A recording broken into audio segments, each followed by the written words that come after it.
So with that, it's a great pleasure for me to introduce Kristin Skogen Lund, who's the Director General of the Confederation of Norwegian Enterprise. And she's also a former Executive Vice President and Head of the Nordic region for Telenor, the Norwegian origin, I should say, telecoms company. And her previous positions include being a CEO and commercial director of the Norwegian newspaper Aftenposten. She was the CEO of Scanpix. She was the managing director and editor-in-chief at Scandinavia Online, where we had the pleasure of working together for a few years. And she's held several positions at the Coca-Cola company, Lever, and the Norwegian embassy in Madrid. And Kristin's also, she's kind of regularly figuring as the most powerful or the most impactful, or, you know, there's a news rubric every year, but on lists of Norwegian business people, she always figures very, very high whenever somebody puts together those ranks. She also served on the board, and I'll end with that, of Ericsson, our great sponsor of this event, and who's going to give us a perspective on something she spends time on with the International Labour Organization, which is called The Future of Work. So Kristin, please, warmly welcome.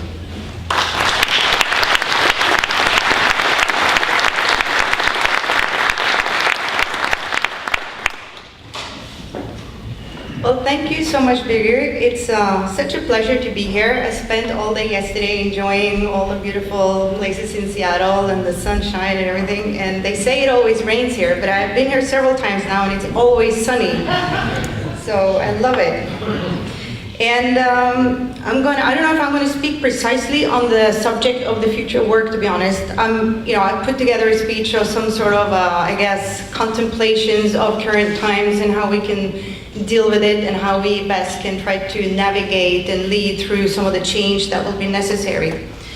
And it has been said that in Norway, everyone knows someone who knows somebody who knows the Prime Minister. And we are a country of only 5 million people, and that actually explains much, but it doesn't explain all.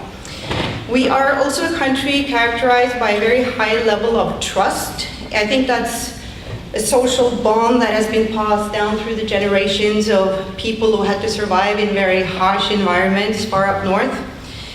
And I think today we find that trust in the close cooperation between employers and employees and the government, all the way down from the national level down to every single workplace.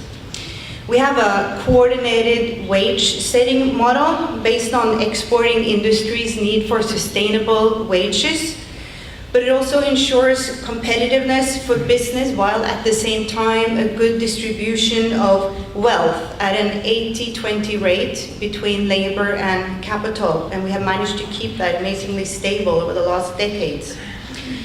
So in sum, the Norwegian model has given us high wages with quite a narrow wage band without too much difference between the lowest and the highest paying jobs. And we have a strong social safety net. So this has also brought about risk relief, a high labor mobility, high productivity, and restructuring capabilities, which is all good, but I'll come to some of the more problematic parts. And I guess while trust may be self-reinforcing, it is by no means self-sustaining. And the Norwegian economy faces many of the same challenges as everyone else these days.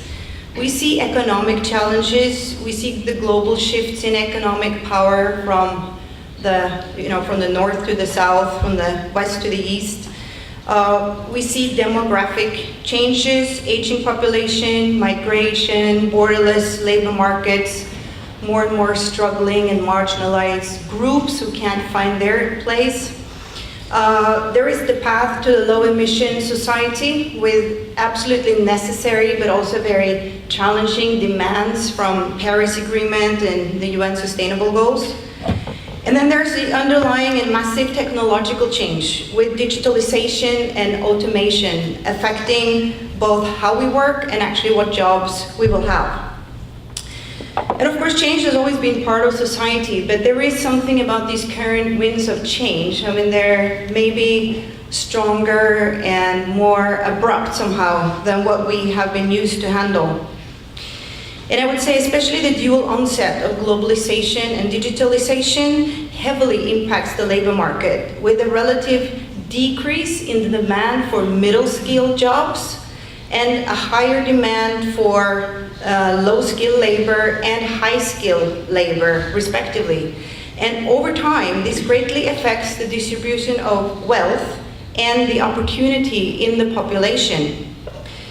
One aspect that should worry politicians and executives alike is the lack of progress and prospects for an increased share of the Western population. Because since World War II, we have been able to take it more or less for granted that the next generation would always be better off. And I saw a recent McKinsey study that showed that in the 90s, only 2% of the population in the Western world felt that they had stagnating or declining prosperity. But in the decades since the financial crisis, that number has gone from 2 to 70%. It's incredible. So young people can no longer expect to be better off than their parents. In fact, most should expect to come off worse. And conversely, you have people at the other end of the spectrum who can expect to pull ahead further. And this is the mark of society with club convergence and growing inequality. And in Norway, this phenomenon is further complicated by the fact that we have little in the way of low-skilled jobs as it is, because our high wages call for high productivity from every worker throughout the value chain. So, and since employers can't justify paying those kind of wages for the lower skilled jobs, these jobs have already been automated or replaced already to a large degree. And this leaves workers with the lower productivity levels very hard pressed to find a place in the Norwegian labor market at all. And then we can add to that the fact that we have relatively high wages for low-skilled jobs, that makes Norway a very attractive country for low-skilled immigrants, which in turn, of course, result in even harder competition for those jobs at the bottom of the hierarchy. So what is the answer to all these challenges? Well, of course, there's like one universal key to it all, which is education and training. And of course, considerable efforts are devoted to education in Norway at all levels. But even so, inequality is on the rise, and the market mechanisms seem to push people out of the workforce rather than pulling them in. And everyone does not make it up the food chain despite universal and free education for all. And this is a major challenge in Norway. The flip side of our labor market being so efficient and egalitarian is that too many cannot find their place in it and they fall out at a young age. And today we actually have 90,000, which corresponds to a 1.5 annual generation. 90,000 people below 30 who are completely out of work or training. And then there is this imbalance between what is best for society and what is best for the individual businesses, which makes this harder to compensate for. Because in my experience, most companies, they want to do good, they want to give people a chance, and they want to be inclusive. But giving that job will cost you too much if you end up with someone less competent or competitive, which you otherwise could have had access to. And the thing is, no business can survive without being profitable over time, which is why the iron law of the labor market, as I call it, is very unforgiving. No business can employ anyone who does not earn their keep. And while business then tries to keep productivity up and labor costs down, we then have a very poor recipe for inclusion and integration. So how can we correct these imbalances?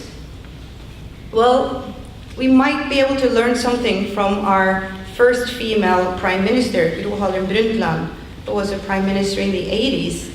And back then, she led the Global Commission on Environment and Development. And in 1987, the Commission issued a report called Our Common Future. and they coined the term sustainable development. They too wanted to correct fundamental imbalances, and the imbalances that they took on was that for generations, people had polluted while creating value for industry, but not taking into account the value of the environment. Many had probably noticed the problem, but few saw the solution. And then came this Brundtland Commission, and they raised a new awareness. They told the world that the path to sustainable development was to make it profitable to care for the environment.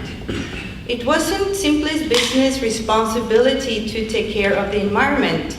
Taking care of the environment had to become business. And can we then succeed in the same way with the imbalances of the labor market, making it more profitable to hire, train, and include people? I'm thinking maybe the problem is in the way of how we measure things. Ever since World War II, progress has been closely connected to growth in traditional industries with tangible products made with labor and physical capital. And it has made sense then, sticking to a system that measures growth, productivity, and success in terms of physical units. But today, progress is to a large extent being driven by non-tangible production factors and non-physical production. Processing power, data collection, categorization, connectivity. And these are not merely physical attributes or products, but they're changing us fundamentally, and yet we aren't really fully capable of quantifying or measuring that change. And it is kind of a common knowledge these days that economic growth has almost stopped in Western economies over the past decades. But has it really done that? Take, for instance, a Google search. A Google search is seemingly for free, although we all know we pay for it with our data. But that means it isn't quantified. It doesn't show up in any accounts anywhere in our gross national products. But does that mean that having most of the world's information in your pocket has no value? No, it doesn't mean that. And we have a system where training and skills enhancement for employees, that is accounted as a cost, while polluting our environment is not. Currencies, accounting models, business culture, business models, all of these things at the very core are, after all, man-made illusions. And yet they really make up a system that controls our view of the world and of what holds value.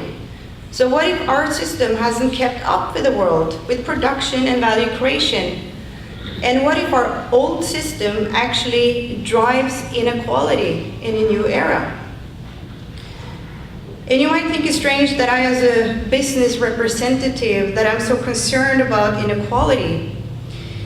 But there are some obvious ethical and moral sides to increased inequality, of course, and great social risk. But there are strictly economic ones as well. First, inequality and the drivers behind may lead to reduced overall demand in the economy, because richer households spend a smaller share of their income than poorer households. So if you have a transfer of wealth from poor to rich, consumption will go down. And second, low and uncertain income could affect the access to credit, which will hamper investments of key sectors, for instance, housing and thereby construction, as one example. Thirdly, and maybe most importantly, if talent is equally distributed while wealth and opportunity is not, and if you have socio-economic status determining educational attainment rather than skills, well then society will underinvest in education and human resources.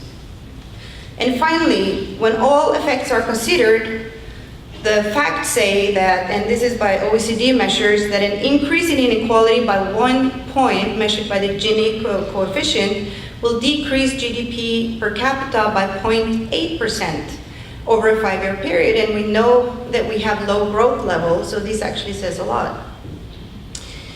Well, my strong belief is that most of society's challenges, including the growing inequality, actually must find their solution within the realm of business.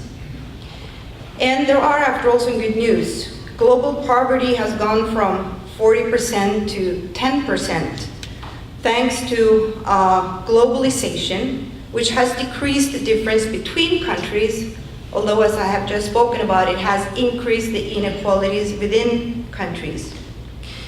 I think that business has to be a force for good, and I have this sentence that I kind of carry with me, which I heard from Kaila Satyarthi. He won the Nobel Peace Prize together with Malala a few years back, and he works with poor children in the slums of India.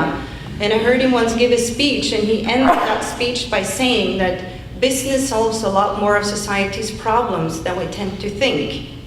And I really hope he's right, and I certainly try to focus my work to make him right. And that brings about a question. If then we as businesses must take the lead in face of society's biggest challenges, what's then asked of those leading business through the change? Well, I had a professor at business schools, and he said that outstanding leaders not only understand change, they foresee it, and the really great ones, they create it. And I think that's true. But you can't just create it, you have to really understand the potential in it and then manage everyone else to handle the change with you. And my experience is that there are some common traits in people who are really good at this, whether it be business leaders or leaders of countries or organizations or whatever it might be. And I think there are two key words, and those words are openness and courage. Openness towards timing and direction to new worldviews and other realities and the need for change, and then courage to actually use that knowledge to take the helm and make change. And I thought it would be appropriate to use an example from my days back at Scandinavia Online, when Birgit was my boss and Nils, who you'll hear from later, was my colleague. SOL was owned by the Schibsted Group, which is a Norwegian media group. And SOL is still around, but it doesn't have the same recognition as it did back then. But most of you in the room are old enough to remember the times of 99, 2000, when there was this big .com hype, and then the slaughter that came after. Everything something was really great for a while, and then it wasn't. The Sol stock went, I think, from $22 to 1 cent within weeks. So after having been kind of rock stars of the new economy figure, we were complete idiots. Just, happened very quickly.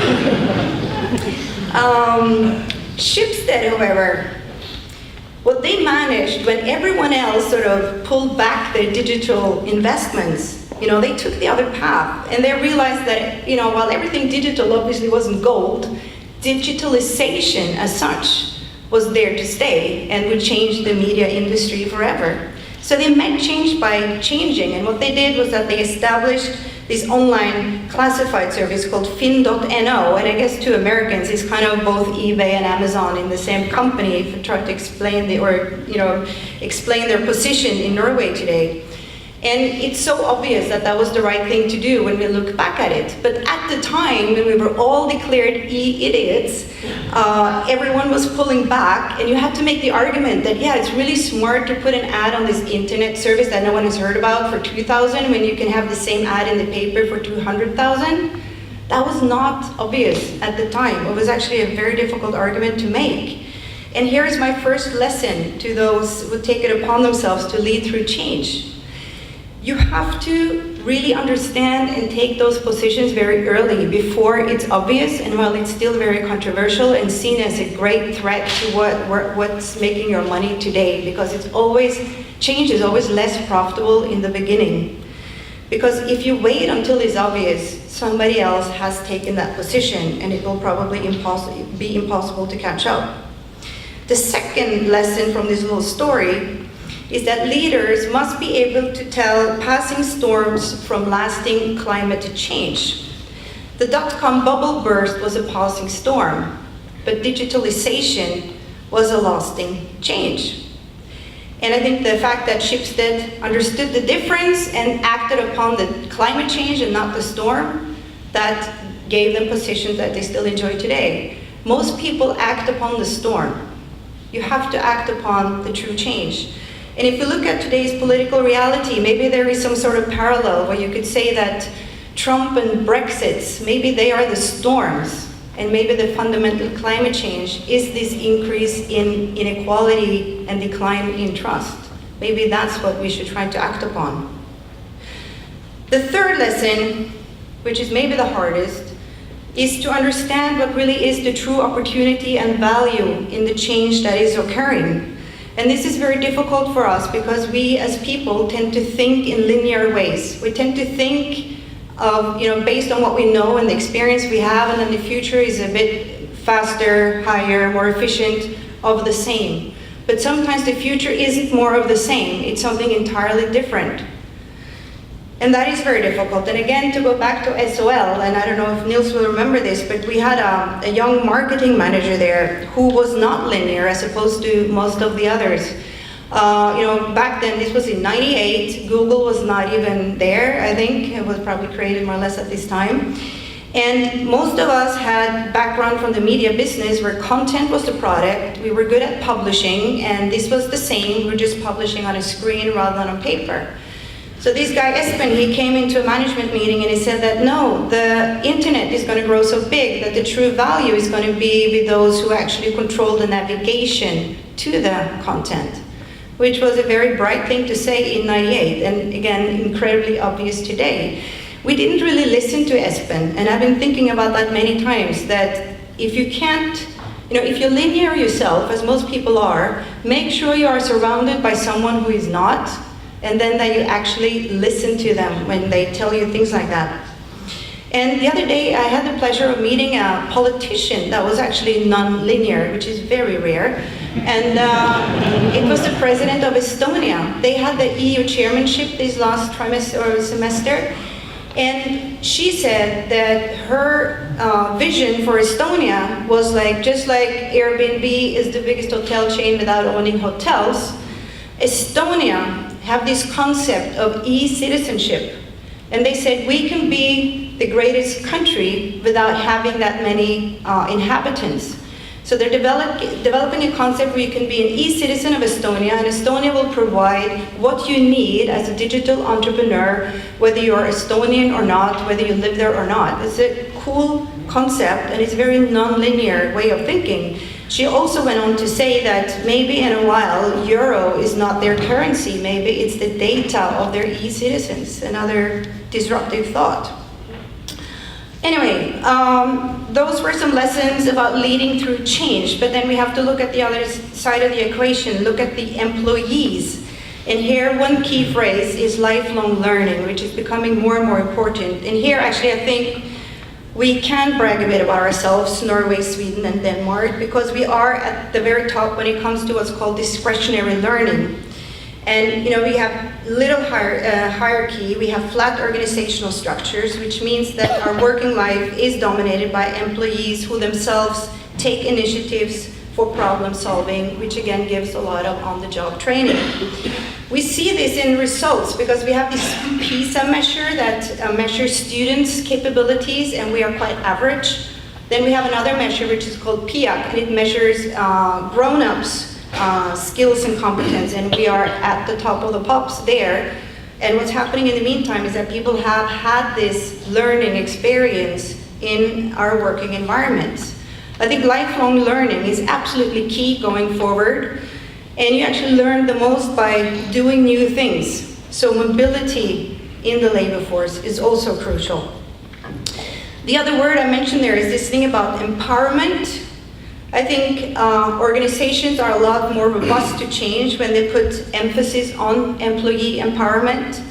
And I think it served us well because, for example, despite this high wage level I described, we still have a lot of industry in Norway. And how can that be? Why isn't it all outsourced to cheap countries? It is because of the quality and empowerment of our employees. They don't work just on a spec. They will actually make constant improvements. And that is so valuable that it's worth the difference in cost. I strongly believe that the sum of innovation and improvements coming from employees closest to the task at hand will just always be more forceful than anything a manager from the top can initiate. Okay, I'm coming to a close, but I have a couple of more points I wanted to make. One is what I call oversight and insight. When I ran Telenor, and I didn't run all of Telenor, but about half of Telenor, I guess I had some 11,000 employees. And I very often found myself sitting in the executive board, making very important decisions, really without having a clue about what I was deciding upon. And I think most top managers feel it that way one way or the other, and most top managers are also very, very busy. And the thing is, you sit there and you have this great oversight, but you can't possibly have the insight.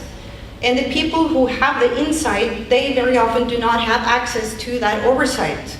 So I think good leadership and good management has a lot to do with managing to connect the oversight and the insight. And then you go back again to my initial point of the openness to actually seek out the insight and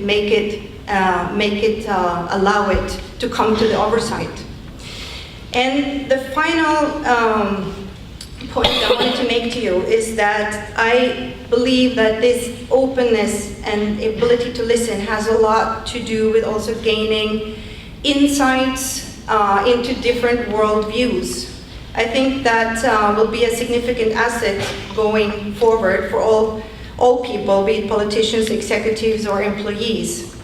And Anais Nin said that we don't see things as they are, we see them as we are.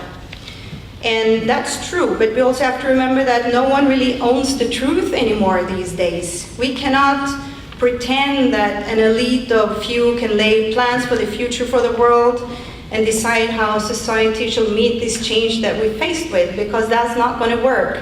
You have to make the change work for everybody in their perception of what truth is. And in my work now, running this confederation, I am forced to deal with a lot of people that hold opposing views from me. And I have to be honest and say, I could just say, oh, that's so great, but it's not. It's incredibly frustrating very often. But I also have come to understand that you learn a lot more from being with people who are opposed to you than the people who agree with you. And I also have come to understand that running a business or an organization or a country, may be very relevant these days here, is not about winning or losing. It's about striking the right balance. And if you add to that young people today, they are not really out for, career planning or counseling. They're looking for purpose. So I think on that backdrop, I'm going to end this speech by saying that we only succeed when business not only feels responsible for solving society problems, but when we have managed to make solving society's problems our business. Thank you.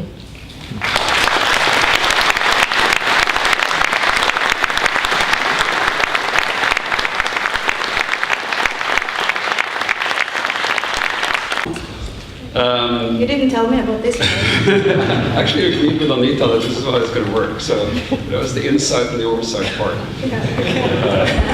Anita is Kristin's astonishingly effective executive admin, and so on.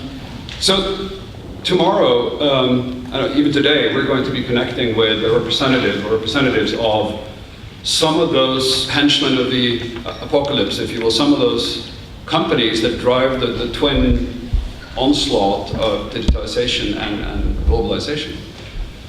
And I was wondering if you have some thoughts about, as a policymaker, as a representative of the Corps Diplomatique, as somebody who's representing the Nordic countries abroad, and particularly here, what do you need to do to connect and influence and work with these companies such as Microsoft, such as Amazon, such as Starbucks, to help facilitate the change that you have been describing? What is in a way, the people in this room, how do they lead in that relationship right now? Ooh, big question. I guess I am a bit split on the issue, because on the one hand I see that these companies have enormous resources and enormous capabilities for making progress and doing good and giving us new tools and ways of solving these problems that I'm talking about, which is great. On the other hand, it is also problematic if you have too strong of a concentration of that power and those resources on a few hands, because you can't always rely upon a few hands being the right provider of all those solutions. And I think while I spoke about how a larger and larger proportion of people in the West feel displaced and that they're not taking part in the wealth creation or distribution, you have almost like a parallel universe to that within companies. Because most companies are small and most companies are local, and that's where most people work.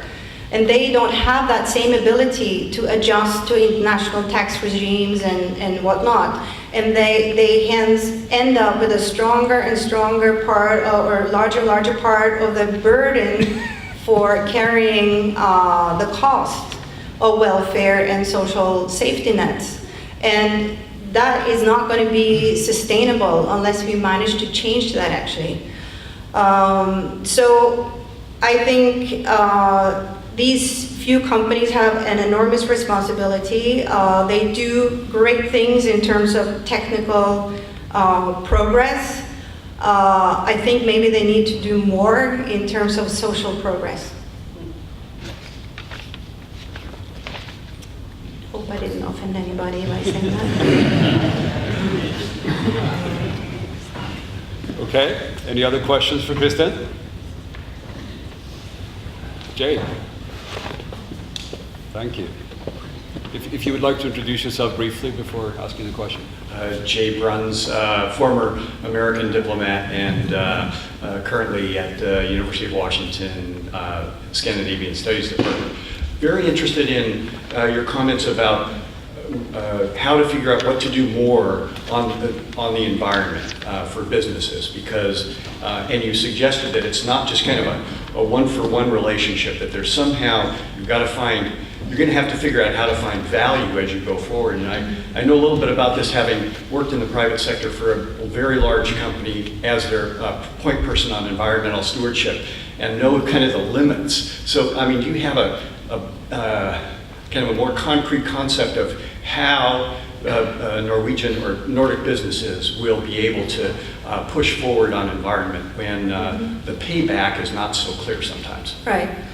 Well, I think that, we are making good progress already, and I think what's being understood now or accepted now is that economic growth and environmental care are not opposites. They have to go together and work together. That's the only way forward, and I think that's really being internalized also by big business.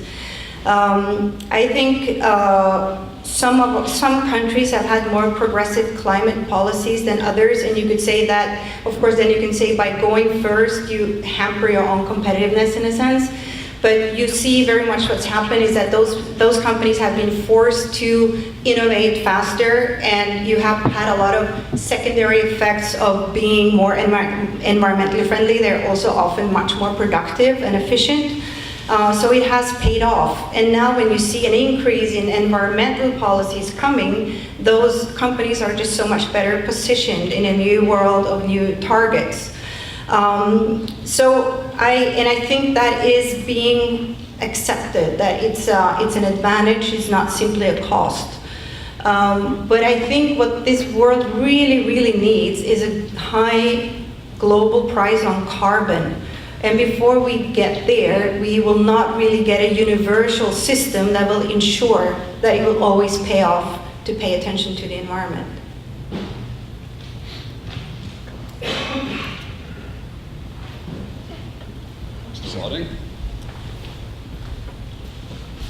Thank you very much. That was very stimulating.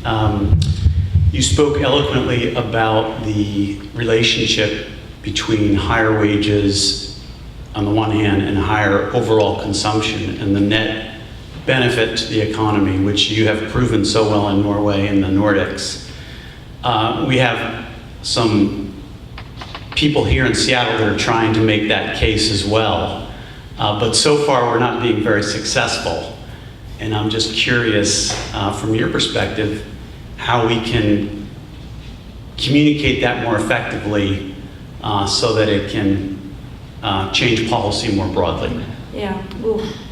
It is hard because and it is also easy to think of it again as a disadvantage, because our costs go up and this is going to be difficult. But maybe you could try to, I don't really want to stand here being such a self-satisfied Nordic citizen like look to us, but maybe on this specific point, you could actually try to use us as an example because it has actually worked out. And a lot of, economists look to us a few decades back and said that our sort of hybrid socialism is never going to work, but it actually did. And I'm not necessarily a socialist myself or anything, but I accept that system, it's more fair, and fairness pays off in the long run. We have better balance. Again, we have balance, and that's what a lot of other places in the world don't have these days. And that's what you need to create, and that's a way of creating it.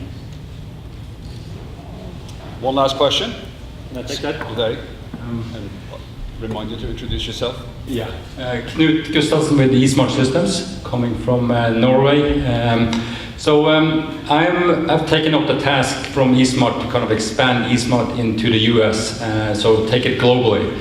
And that's kind of coming from small Norway, how are we going to win out in the big world? Yeah. That's something I've been discussing with Birgit and others. And many times we in Norway, we think that the market is Norway, and we think so small. And when we go out in the world, we have a real challenge to kind of get them to understand the potential in the market. And we have great things in Norway.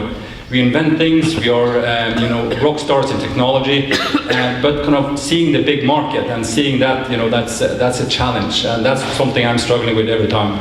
And but are you measuring how well we are doing in getting Norwegian technology or business out in the world in your job? Yeah, first of all, you work for a great company. I have visited you in Holland, so good luck. I really cheer you on. But you are absolutely right. Here comes some confessions then from a Nordic citizen. We're terrible at upscaling. Terrible. We're so good at piloting things and being first, and we are just terrible at doing it at scale. So you're absolutely right. And we have way too few companies like yourself who even dare to try to take their solutions to the broader world. And those who try often fail. So, and I think part of that has to do with our capital structure at home, that we don't have maybe the same tradition for, international capitalist people who are sufficiently connected and have the ability to carry those solutions out to the world. So what we see is that very often companies like your own, get acquired by other international conglomerates, and then their technology is actually internationalized, but it's through their international owner and not through their Norwegian ownership. So that is a huge area of improvement, and I hope maybe you could prove me wrong and show us that it's possible, because you have great solutions, I know that. Thank you, Kristin. Let's give her a warm hand.